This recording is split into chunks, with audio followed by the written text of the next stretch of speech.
Welcome to Overseas Edu Guide. Please subscribe our channel and press the bell icon. Hello, I am Jasmine, your guide here at the Overseas Edu Guide. Welcome to a new video in which I'll be talking about why to study in UK. So let's get started. So there are several reasons that the UK still dominates as one of the top 5 destinations for international students. A degree from the UK is recognized by employers all over the world. UK universities are also known for their highly research-oriented education. The environment for studies is welcoming there. UK is also known for its open educational spaces that allow the stimulation of ideas through debates and discussions without intellectual barriers. In most international surveys, universities in the UK rank better than many other universities. Even subject-wise, most departments perform well in comparison with many other countries. In UK, the master studies are mostly of 1 year and it is rigorous, which allows the students to receive a degree faster than most other countries. On the other side, a bachelor's degree study takes 3 to 4 years time for completion. Most universities allow students to choose several courses in the program taught by experts in that field. In the recent years, UK saw a growing number of Indian students arriving in the UK for their studies. In most universities, Indians constitute the second highest group, which is always an added benefit. Few months ago, UK also introduced a new visa rule, which will allow students to stay in the country after studies for an extended period. This will help them get professional experience in the country. The students can also get into the PhD program while continuing this pathway. The new visa rules will allow students to bring their dependents and allow them to work in the country.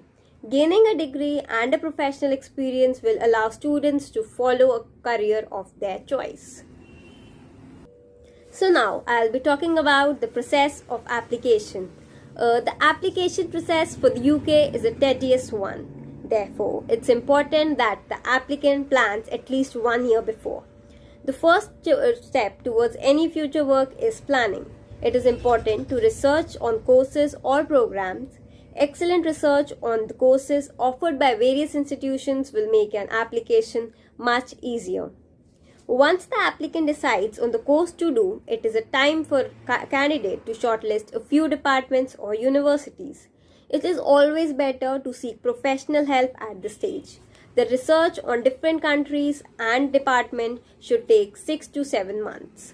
After this, students must start collecting all the documents at hand as they take some time. The documents that are needed for the applications are passports, transcripts, and degree certificates from previous institutions, 2 recommendation letters from the professors, and a statement of purpose. It will take at least 3 to 4 months to collect all the certificates. By June, the student should have all the documents at hand. Here, it should be mentioned that writing a statement of purpose is a serious task that itself demands a concentration of minimum 1 to 2 months. The English language criteria is another important stage for the application. A student must take a test like IELTS, TOEFL, or Cambridge English Language Test to prove their ability for English comprehension. Contrarily, some universities waive the criterion for many students who secure a certain percentage from different Indian examination boards in 12th standard. Apart from these, there are few financial documents needed depending on the status of the student, whether they'll have a scholarship or self-funded. The third and the most important stage is to decide the funding part. If a candidate is self-funded or sponsored by the family to manage finances, many students make this their priority. If someone would like to try for scholarships, there are several of them from a myriad of courses, including the scholarship offered by the university. Apart from that, there are many other outside options like the British Council, the Chevening, the Commonwealth Scholarship, etc. Now finally, it comes to the application. August is the best time to start the final application process for January intake. Although most universities starts the process from September, but to ensure everything at hand, it is better to start in August. Not that everything is ready, the ending process will not take more than a few days. It depends upon uploading the documents and filling the information on the website as demanded. For undergraduate students, most universities ask students to apply via University and College Services, that is UCAS, which operates the application process for British universities. For MA students, however, the students must apply on the website of the university. After the application is over, the university takes 4 to 6 weeks for perusal and informing their decisions. Now, I'll be talking about the list of documents needed. So there are several documents that need to apply for a study program in the UK. The first is the passport. Second is the degree and the transcripts. To prove educational qualifications are educate, universities ask for degree and transcript certificates from previous institutions. To remember here, universities prefer transcripts rather than mark sheets. Transcripts can be easily obtained from the university or college where the applicant had previously attended. The third document required is recommendation letters.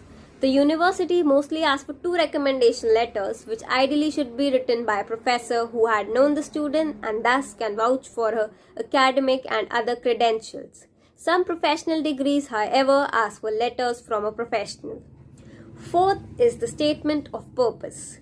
This is an important document for application. Usually, university wants to know the motivation behind applying for a course. It should be of page or 2, as demanded by the university. Some universities mention the number of words which should be strictly followed. Writing the statement of purpose alone should take a month or 2. It will take at least 1 to 3 months to collect all the certificates. Here, it should be mentioned that writing a statement of purpose is a serious task that itself demands a concentration of minimum 1 to 2 months. Now, fifth is the English language criterion. This is another document for the application. A student must take a test like IELTS, TOEFL or Cambridge English language test to prove their ability to English language. Contrarily, some universities waive the criterion for many students who secure a certain percentage from different Indian examination boards on 12th standard. Now, I'll be talking about the documents required for obtaining a visa. After accepting an offer from a university, the students think about applying visa. Although they can apply only 3 months before the course starts, they need several documents which will take a few months to collect. For students, a Tier 4 visa is required.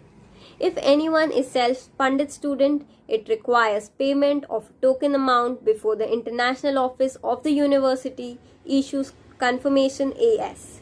Visa can be applied only after obtaining the CAS. This usually is 10% of the total amount of university fees. For the visa application, the UK Home Office asks for all the degree and certificates the students has used for applying to the course. This is mostly to ensure the authenticity of the certificates. Apart from them, there are few financial documents that are needed, depending on the status of the student, whether they'll have a scholarship or self-funded. If they receive a scholarship to study, the donator should directly contact the university. If a student is self-funded, the student should obtain 2 certificates from the bank. One bank statement is 28 days where the average balance amount required is maintained. The required amount is directed by the Home Office and is £1,000 to £12,000 for a month. So the amount that the candidate needs to show as a proof is approximately 1,000 to the ratio of 1,200 into 9. Apart from that, the student must also need to get a letter from the bank manager certifying that XX amount is maintained in the account for 28 days. With these documents, the student should go to the VFS, embassy or a consultant in the local city to apply for the visa.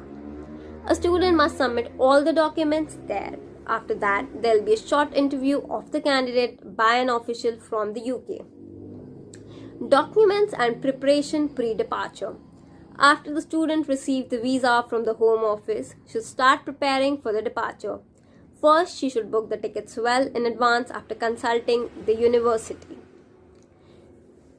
For the accommodation, a student must also decide on whether to stay on campus within the student dormitory of the university, which must be requested in advance.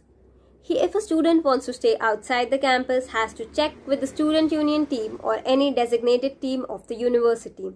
Usually, most towns have available student accommodation outside the campus. A student must consider several factors before deciding for an accommodation, such as cost of living, access to the campus. A student is also allowed to rent houses or rooms.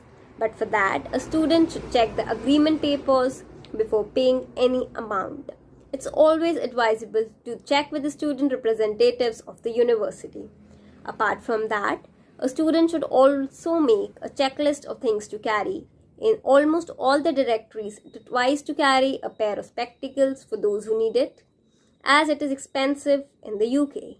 Students must not carry anything heavy, as the maximum luggage allowance limit for an international flight is 25 kgs.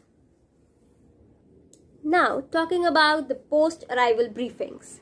A student must check the nearby airport in the UK from a university and book tickets accordingly. The immigration process at the Heathrow takes little longer because of the heavy rush. Most universities run coaches from the Heathrow airport to the campus on specific days. Students are advised to check with their universities to avail the facility in advance. As an alternate, National Express coaches and services to the town are also available. Now, I'll be talking about the monthly cost of living in the UK, and I'm going to tell you the approximate values. Starting from the city of London, the cost of renting in a domain is around £547. The insurance cost is around £30. The monthly food cost is around £200, and the travel pass cost for London is around £90. Coming to the next city, that's Manchester, the rent in domain is around £700. The insurance price is the same as London, that's £30. The monthly food expense is around £100, and the travel pass is around £70. Now, coming to the third city, that's Liverpool. So, the rent in a domain price is around £650. The insurance price is near about £30. The monthly food cost is around £200. The travel pass cost is around £80. Now, talking about the fourth city, that's Glasgow. The rent in a domain price is around £430. The insurance price is around £30. The monthly food price is £80, and the travel pass price is around £80. Talking about the last city, that's Birmingham. The rent in a domain is around £800. The insurance price is around £30. The monthly food price is around £100, and the travel pass price is around £72. Other than this, there are some other expenses that you need to pay if you want. So those expenses are for lunch or dinner. The amount to be paid is around £1,200. The next is deposit for a rent. It's around £800. The price of the movie ticket is around £7, and the toiletries price is around £5. All the prices that I told are approximate values and not the fixed one. It may vary. It's just a guideline to know that the price is near about this.